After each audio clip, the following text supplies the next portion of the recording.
But this is very exciting to me. This is the automobile industry, and this will continue to spur growth like you haven't seen. Before I was elected, we were losing all of our plants. They were being built in Mexico and Canada and other places. Now those plants largely have stopped, and they're moving them to our country.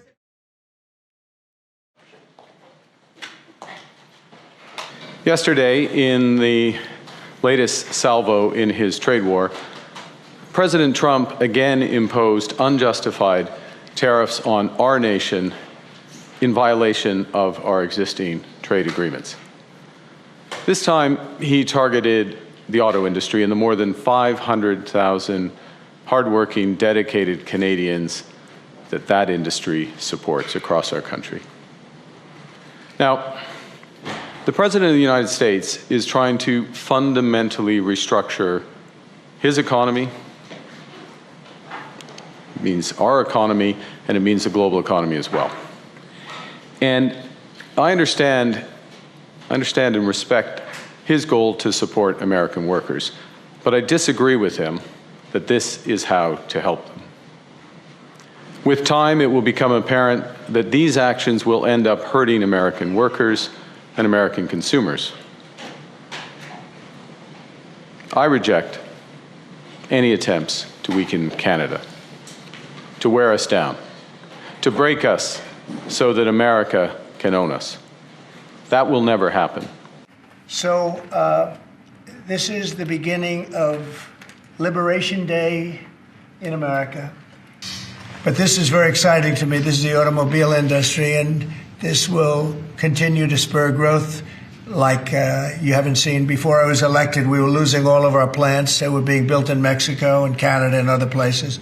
Now those plants largely have stopped, and they're moving them to our country. Reciprocal tariffs next week. Will those be immediately effective April 2nd on all countries, or will you focus on the worst offenders? No, we're going to make it all countries, and we're going to make it very lenient. I think people are going to be very surprised. It'll be, in many cases, less than the tariff that they've been charging us for decades. So I think people are going to be very, very surprised.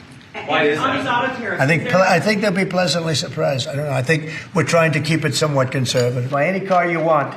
We had it so that within a short period of time, you had to buy all electric. And we expect that these tariffs will result in over $100 billion of new annual revenue to the United States of America in tariff revenue.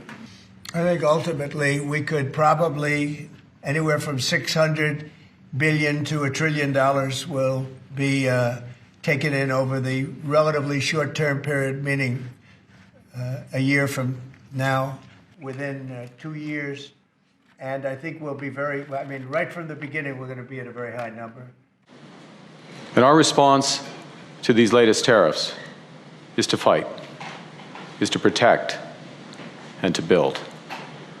We will fight the U.S. tariffs with retaliatory trade actions of our own that will have maximum impact in the United States and minimum impacts here in Canada. We will protect our workers and our industries during this difficult period. But above all, we will build a new Canadian economy. We will build Canada strong.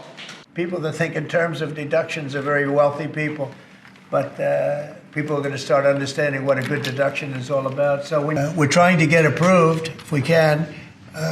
If you borrow money to buy a car, you're allowed to deduct interest payments for purposes of income tax, but only if the car is made in America. So if the car is made in America, you get a loan, you can deduct the interest. That's a big saving.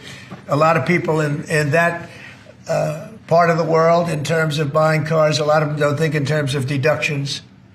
People that think in terms of deductions are very wealthy people, but people are going to start understanding what a good deduction is all about. So when you get a loan to buy a car, and I think it's going to pay for itself. I don't think there's any cost. I think you're going to have so many cars built, but you're only going to get that deduction of interest if the car is made in the United States of America. So I'm going to sign this, and Mike, I hope you can get that, because I think it's going to be amazing in terms of the number of cars that are going to be made because of it.